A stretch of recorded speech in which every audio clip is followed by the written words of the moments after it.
घोषणा करी गई और जैसा कि 10 साल के सरकार के कार्यकाल में बिल्कुल स्पष्ट हो चुका है कि कोई संवाद, कोई चर्चा, कोई डिस्कशंस इसको लेकर किए नहीं गए और एक तरफा निर्णय लिया गया कि संपूर्ण जो भर्ती फौज की होगी, डिफेंस फोर्सेस की होगी, उसको अग्निपथ के माध्यम से किया जाएगा।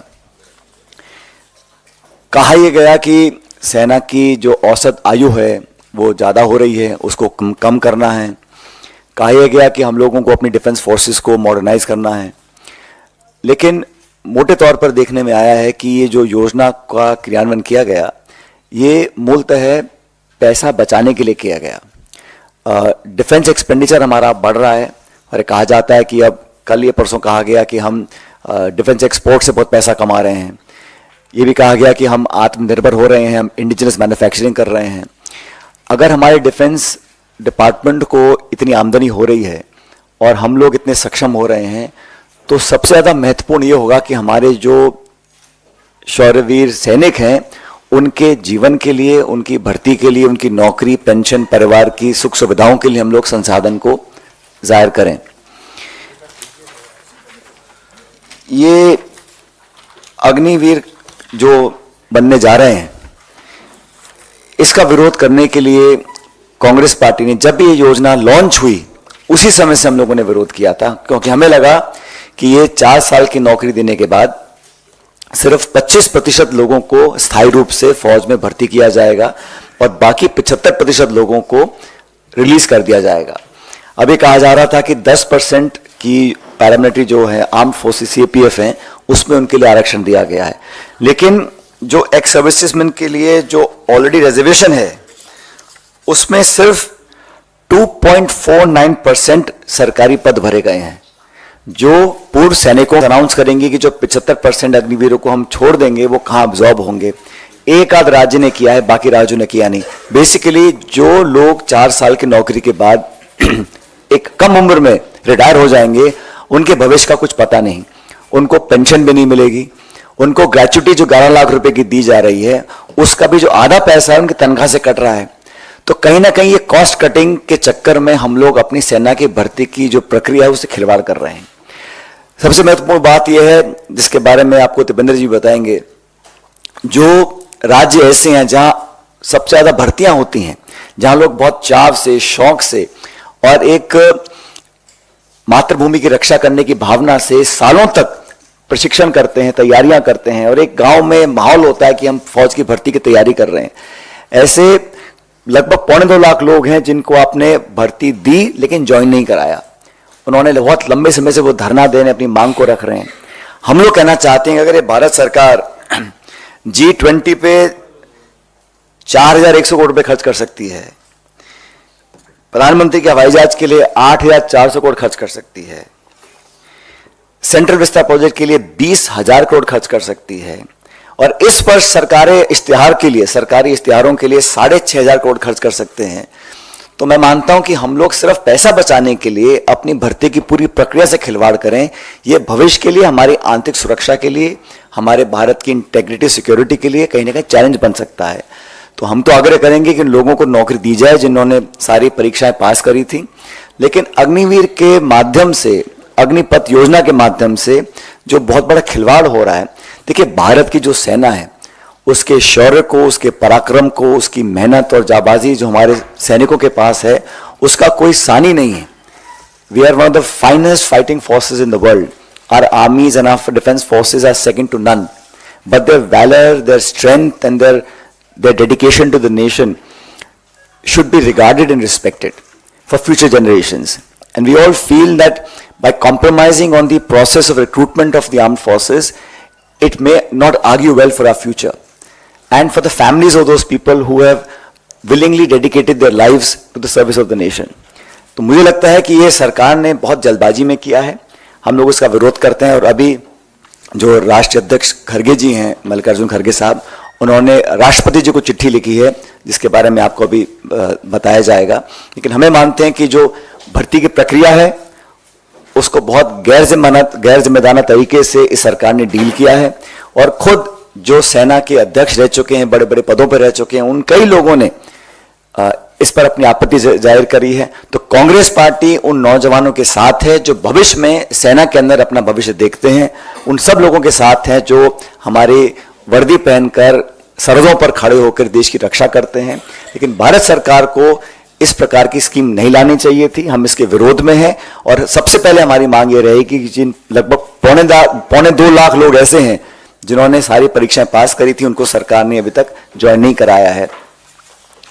लेटर के बारे में आपको अभी दीपेंद्र जी और पवन जी बताएंगे।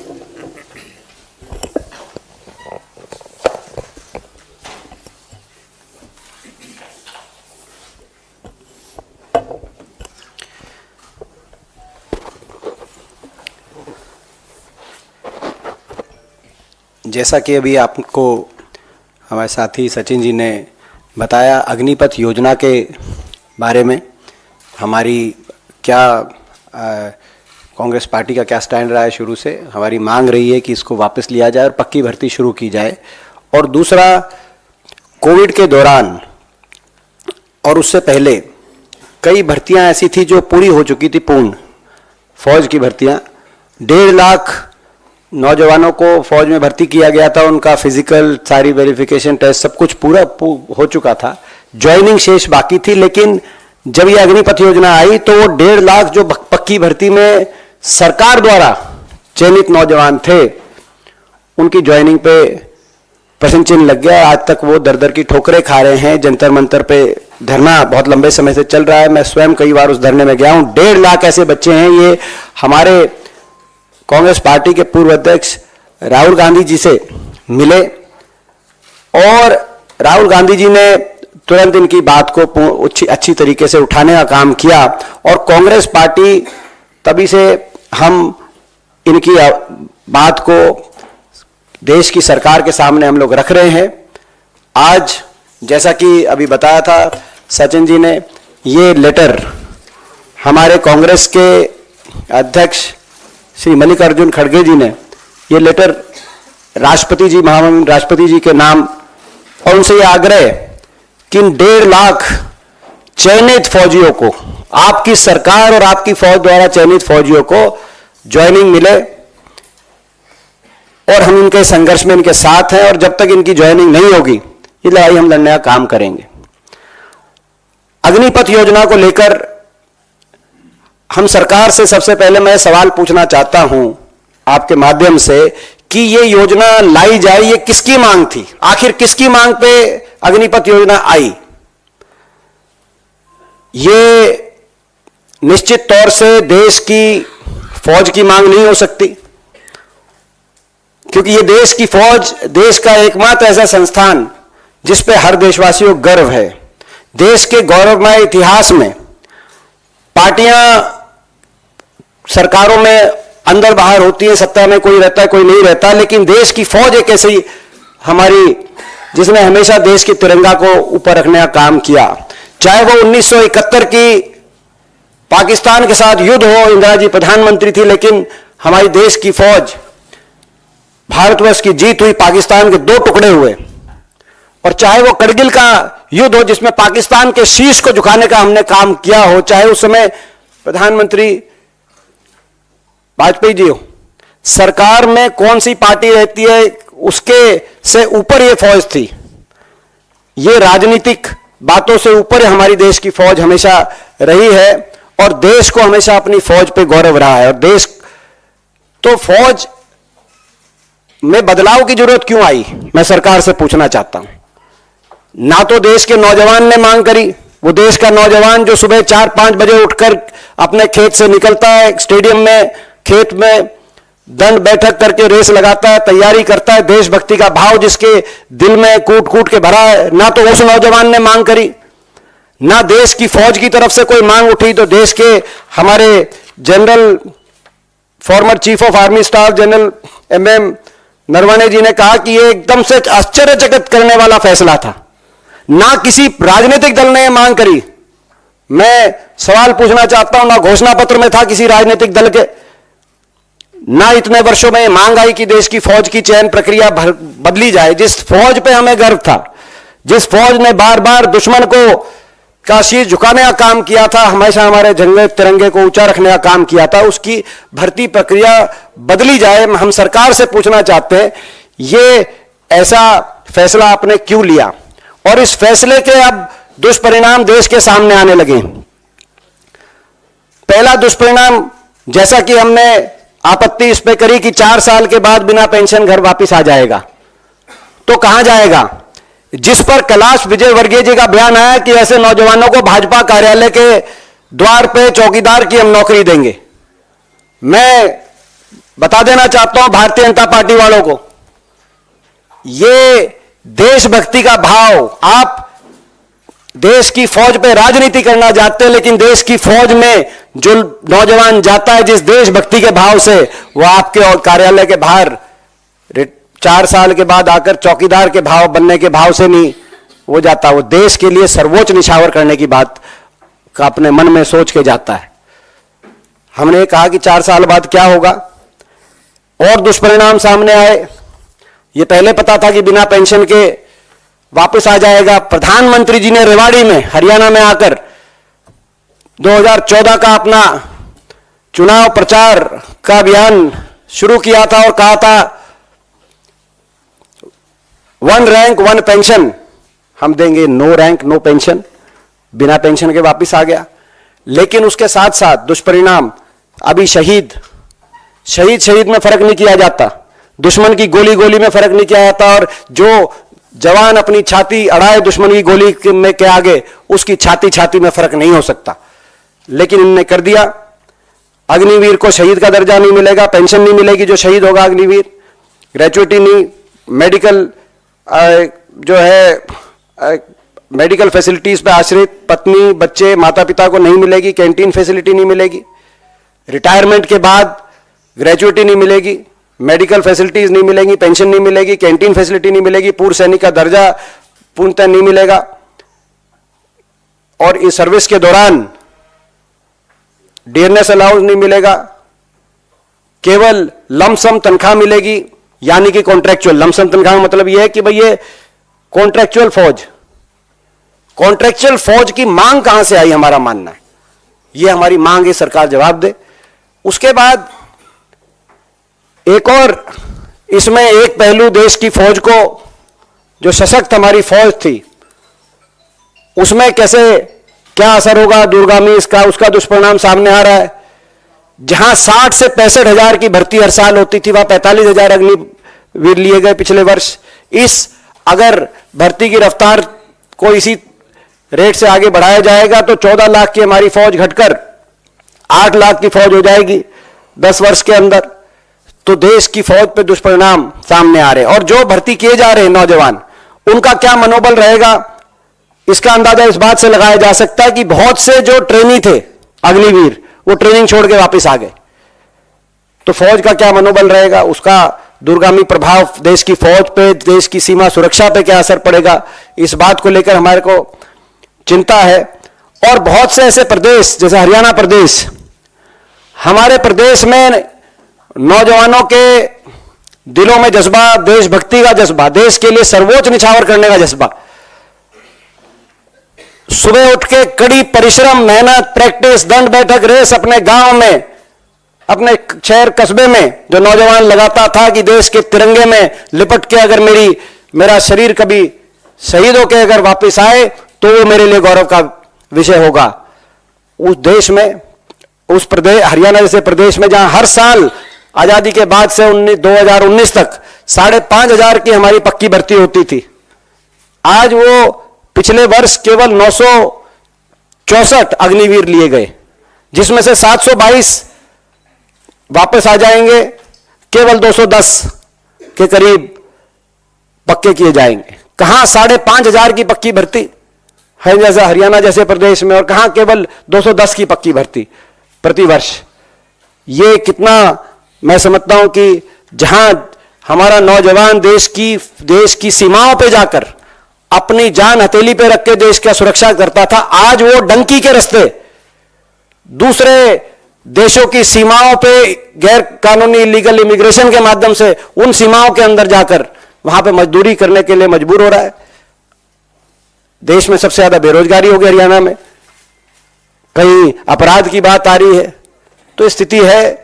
तो आज नौजवान की रुचि कम हुई, कोचिंग सेंटर बंद हो गए।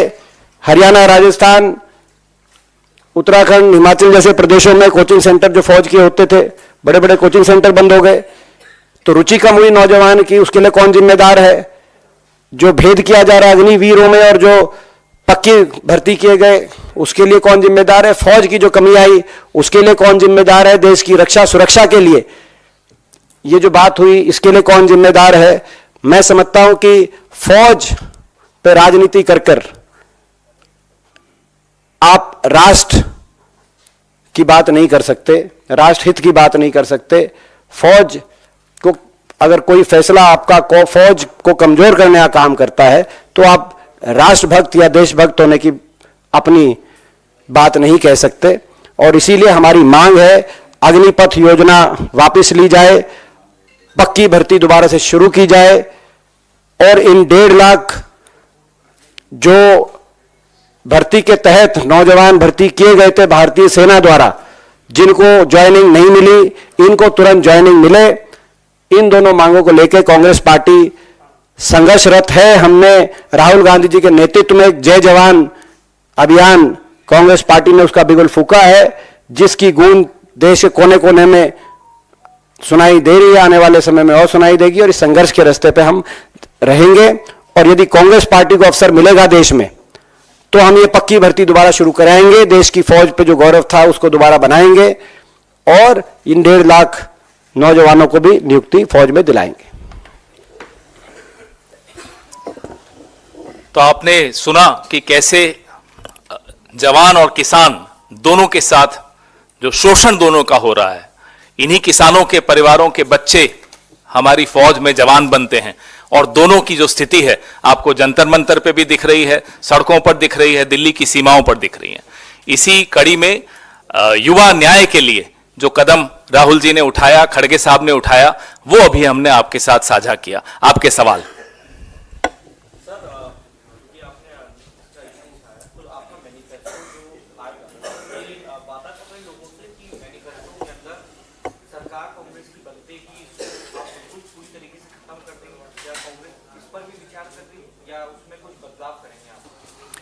जब ये स्कीम लॉन्च की थी उस समय हम लोगों ने इसका पूरा विरोध किया था, और मैं नहीं समझता हूं कि हम लोगों को अगर कहीं खर्चे में कटौती करनी है या कुछ और सेविंग्स करनी है तो ये माध्यम होना चाहिए।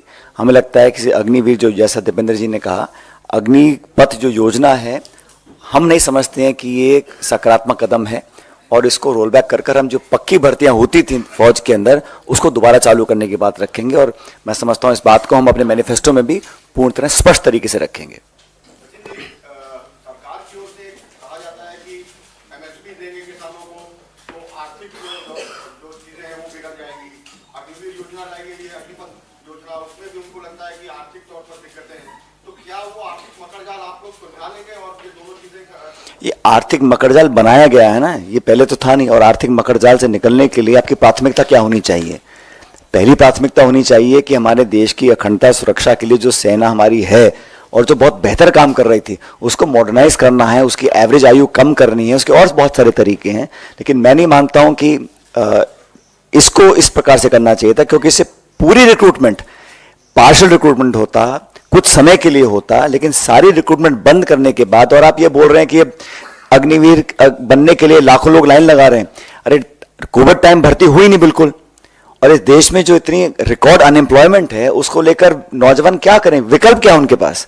लेकिन लॉन्ग टर्म के लिए आपने कहा 1 रैंक 1 पेंशन, उसको पूरा नहीं किया। अब चर्चा कर रहे हैं 1 नेशन 1 इलेक्शन, और 2 तरह की भर्ती आप हो जाएगी, एग्जिस्टिंग होंगे पक्की भर्ती वाले और अग्निवीर होंगे। उसमें 6 महीने की ट्रेनिंग भी है, 6 महीने की छुट्टी भी है, 4 साल का कार्यकाल है। तो उसमें क्या एक जो फौज की एक भावना होती है, क्या कहीं ना कहीं हम इस पूरी योजना से उससे खिलवाड़ तो नहीं होगा? ये बड़ा चिंता का विषय है, क्योंकि सरहद पर जो खड़े होते हैं, एक आर्मी की यूनिट होती है, फौज में एक अपनापन होता है, उसमें उसके साथ खिलवाड़ ना हो जाए, ये चिंता हम लोगों को है। इस एमएसपी पे तो पहली जो गारंटी हम लोगों ने दी है, खड़गे साहब, राहुल जी ने छत्तीसगढ़ में, हमने कहा हमारी सरकार बनने के बाद हम लोग वो काम करेंगे जो इस सरकार ने नहीं किया। जब 3 काले कानून कृषि के वापस लिए थे, उस समय सरकार ने कहा था कि एमएसपी को लेकर हम लीगल गारंटी लेकर आएंगे। जब वादा खिलाफी हुई तब किसानों ने कहा अब चुनाव सर पर हैं, कृपया उसको पूरा करिए। और फिर जो हाल आप देख रहे हैं क्या हो रहा है, टीयर गैस डाली जा रही है, लोग किसानों के साथ उन पे मुकदमे दर्ज किए जा रहे हैं, उनके साथ बल प्रयोग किया जा रहा है, उनकी बेइज्जती की जा रही है अन्नदाताओं की। तो ये सरकार वादा पूरा करने में विश्वास रखती नहीं है। इसलिए मैं मानता हूं कि हम लोग, जैसा हमने गारंटी दी है कि सरकार बनने के बाद हम एमएसपी को लीगल फ्रेमवर्क में लेकर आएंगे, ये हमारा एक संकल्प है, हमारी गारंटी है हमारी कांग्रेस पार्टी की तरफ से। इसीलिए मुझे लगता है कि इन्होंने जो ओआरओपी का वादा किया उसको पूरा नहीं किया, बल्कि वादा खिलाफी किया भविष्य की पीढ़ियों के साथ जो फौज में अपना हिस्सेदारी करना चाहती थी। तो हम लोग एमएसपी पे हमारा जो घोषणा है हमारी, वो पहली थी मेरे ख्याल जो कांग्रेस पार्टी की तरफ से गारंटी है। और वो वाली गारंटी नहीं है ये जुमले वाली गारंटी, ये पक्की गारंटी है।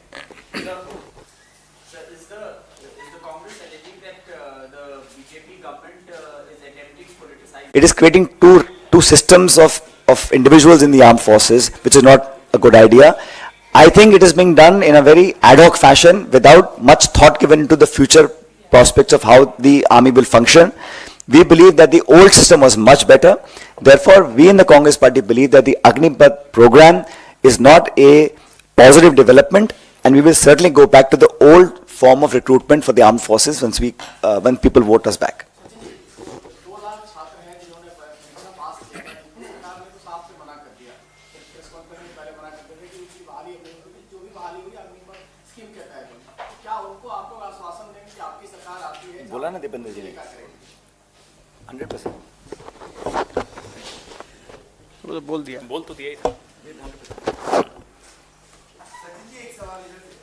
सचिन जी लगातार सरकारें आती हैं और हर साल बजट में डिफेंस के ऊपर सबसे ज्यादा खर्चा होता है। इस बार भी मैं देख रहा हूँ 2024 में 6 लाख करोड़ से ज्यादा का डिफेंस बजट है। उसमें जो सैलरीज पे है और रिक्रूटमेंट पे है उसके भी बजट को लगातार बढ़ाया जा रहा है।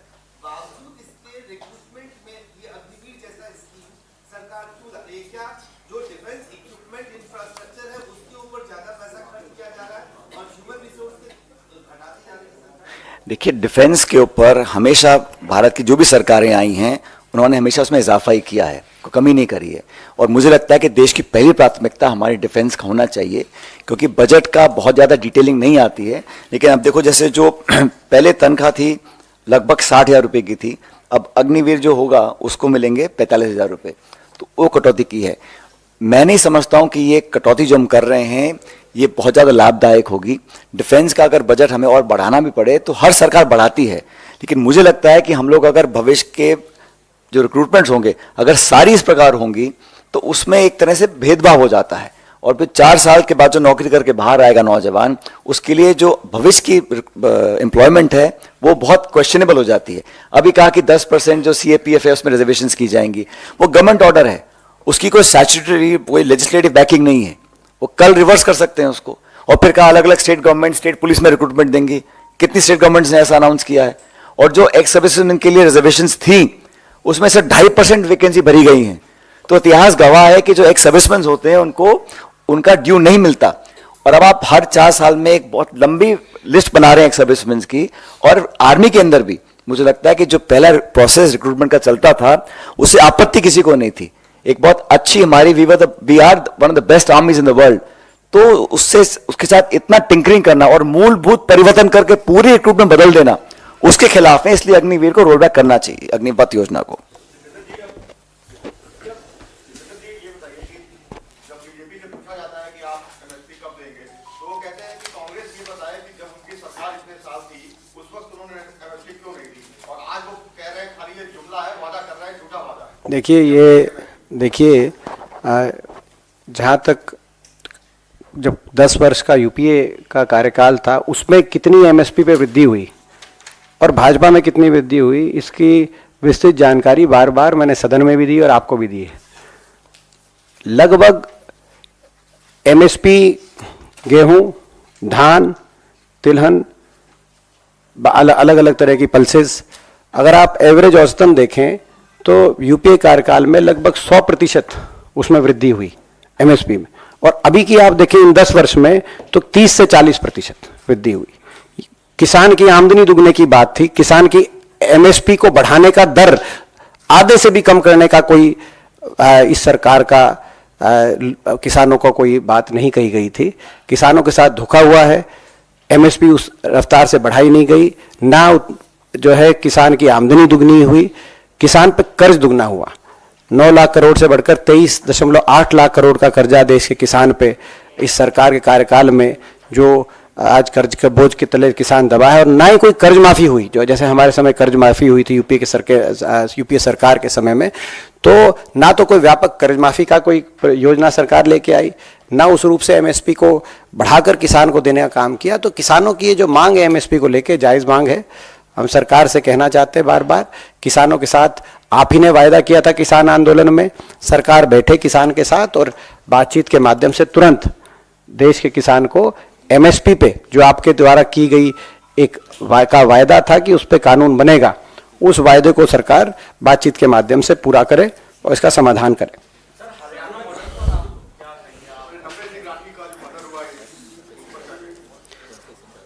देखिए, सबसे पहले तो मैं नफे सिंह राठी जी को श्रद्धांजलि देता हूं, और ये आज पूरा हरियाणा और हमारा इलाका शोकगुल है। ईश्वर उस परिवार को शक्ति दे इस दुख को सहन करने की, और अपने चरणों में नफे सिंह जी की आत्मा को स्थान दे। हरियाणा प्रदेश में हर रोज हत्या, फायरिंग, फिरौती, अपहरण, रेप के मामले जिस तरह से आ रहे हैं, जो प्रदेश हमारे समय में कांग्रेस पार्टी की पूर्ववर्ती हुड्डा सरकार के समय में विकास के प्रदेश के रूप में जाना जाता था, आज वो प्रदेश अपराध प्रदेश। विचार आपके सामने। साथियों, जैसा कि आप जानते हैं, 14 जून 2022 को ये अग्निपथ योजना की घोषणा करी गई, और जैसा कि 10 साल के सरकार के कार्यकाल में बिल्कुल स्पष्ट हो चुका है कि कोई संवाद, कोई चर्चा, कोई डिस्कशंस इसको लेकर किए नहीं गए, और एक तरफा निर्णय लिया गया कि संपूर्ण जो भर्ती फौज की होगी, डिफेंस फोर्सेस की होगी, उसको अग्निपथ के माध्यम से किया जाएगा। कहा यह गया कि सेना की जो औसत आयु है वो ज़्यादा हो रही है, उसको कम करना है।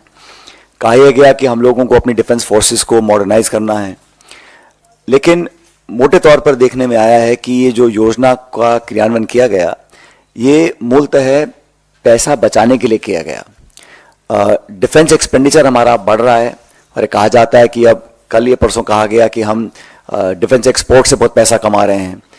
ये भी कहा गया कि हम आत्मनिर्भर हो रहे हैं, हम इंडिजिनस मैन्युफैक्चरिंग कर रहे हैं। अगर हमारे डिफेंस डिपार्टमेंट को इतनी आमदनी हो रही है और हम लोग इतने सक्षम हो रहे हैं, तो सबसे ज़्यादा महत्वपूर्ण ये होगा कि हमारे जो शौर्यवीर सैनिक हैं, उनके जीवन के लिए, उनकी भर्ती के लिए, उनकी नौकरी, पेंशन, परिवार की सुख सुविधाओं के लिए हम लोग संसाधन को जाहिर करें। ये अग्निवीर जो बनने जा रहे हैं, इसका विरोध करने के लिए कांग्रेस पार्टी ने, जब भी ये योजना लॉन्च हुई उसी समय से हम लोगों ने विरोध किया था, क्योंकि हमें लगा कि ये 4 साल की नौकरी देने के बाद सिर्फ 25% लोगों को स्थायी रूप से फौज में भर्ती किया जाएगा और बाकी 75% लोगों को रिलीज कर दिया जाएगा। अभी कहा जा रहा था कि 10% की पैरामिलिट्री जो है आर्म्ड फोर्सेस सीएपीएफ हैं, उसमें उनके लिए आरक्षण दिया गया है। लेकिन जो एक्स सर्विसेजमैन के लिए जो ऑलरेडी रिजर्वेशन है, उसमें सिर्फ 2.49% सरकारी पद भरे गए हैं। जो पूर्व सैनिकों के लिए पद आरक्षित हैं अब तक, उसमें सिर्फ 2.49% पद भरे गए हैं। फिर कहा गया कि अलग अलग स्टेट गवर्नमेंट्स अनाउंस करेंगी कि जो 75% अग्निवीरों को हम छोड़ देंगे वो कहां अब्जॉर्ब होंगे। एक आध राज्य ने किया है, बाकी राज्यों ने किया नहीं। बेसिकली जो लोग 4 साल की नौकरी के बाद एक कम उम्र में रिटायर हो जाएंगे, उनके भविष्य का कुछ पता नहीं, उनको पेंशन भी नहीं मिलेगी, उनको ग्रेच्युटी जो 11 लाख रुपए की दी जा रही है, उसका भी जो आधा पैसा है उनकी तनख्वाह से कट रहा है। तो कहीं ना कहीं ये कॉस्ट कटिंग के चक्कर में हम लोग अपनी सेना की भर्ती की जो प्रक्रिया है उससे खिलवाड़ कर रहे हैं। सबसे महत्वपूर्ण बात यह है जिसके बारे में आपको दीपेंद्र जी बताएंगे, जो राज्य ऐसे हैं जहां सबसे ज्यादा भर्तियां होती हैं, जहां लोग बहुत चाव से, शौक से और एक मातृभूमि की रक्षा करने की भावना से सालों तक प्रशिक्षण करते हैं, तैयारियां करते हैं, और एक गांव में माहौल होता है कि हम फौज की भर्ती की तैयारी कर रहे हैं। ऐसे लगभग 2.25 लाख लोग हैं जिनको आपने भर्ती दी लेकिन ज्वाइन नहीं कराया। उन्होंने बहुत लंबे समय से वो धरना देने अपनी मांग को रख रहे हैं। हम लोग कहना चाहते हैं अगर ये भारत सरकार G20 पे 4100 करोड़ रुपए खर्च कर सकती है, प्रधानमंत्री के हवाई जहाज के लिए 8400 करोड़ खर्च कर सकती है, सेंट्रल विस्ता प्रोजेक्ट के लिए 20,000 करोड़ खर्च कर सकती है, और इस पर सरकारी इश्तिहारों के लिए 6,500 करोड़ खर्च कर सकते हैं, तो मैं मानता हूं कि हम लोग सिर्फ पैसा बचाने के लिए अपनी भर्ती की पूरी प्रक्रिया से खिलवाड़ करें। यह भविष्य के लिए, हमारी आंतरिक सुरक्षा के लिए, हमारे भारत की इंटेग्रिटी सिक्योरिटी के लिए कहीं ना कहीं चैलेंज बन सकता है। तो हम तो आग्रह करेंगे कि लोगों को नौकरी दी जाए जिन्होंने सारी परीक्षाएं पास करी थी, लेकिन अग्निवीर के माध्यम से, अग्निपथ योजना के माध्यम से जो बहुत बड़ा खिलवाड़ हो रहा है, देखिए भारत की जो सेना है उसके शौर्य को, उसके पराक्रम को, उसकी मेहनत और जाबाजी जो हमारे सैनिकों के पास है उसका कोई सानी नहीं है। We are one of the finest fighting forces in the world. Our armies and our defence forces are second to none, but their valour, their strength and their dedication to the nation should be regarded and respected for future generations. And we all feel that by compromising on the process of recruitment of the armed forces, it may not argue well for our future and for the families of those people who have willingly dedicated their lives to the service of the nation. तो मुझे लगता है कि ये सरकार ने बहुत जल्दबाजी में किया है, हम लोग इसका विरोध करते हैं। और अभी जो राष्ट्रीय अध्यक्ष खड़गे जी हैं, मल्लिकार्जुन खड़गे साहब, उन्होंने राष्ट्रपति जी को चिट्ठी लिखी है जिसके बारे में आपको अभी बताया जाएगा।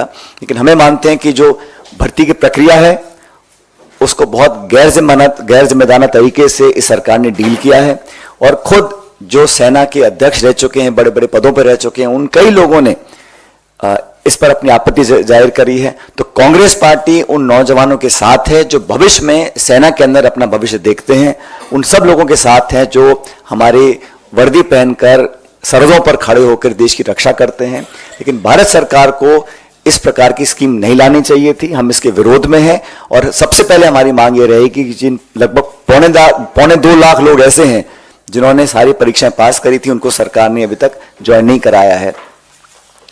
लेटर के बारे में आपको अभी दीपेंद्र जी और पवन जी बताएंगे।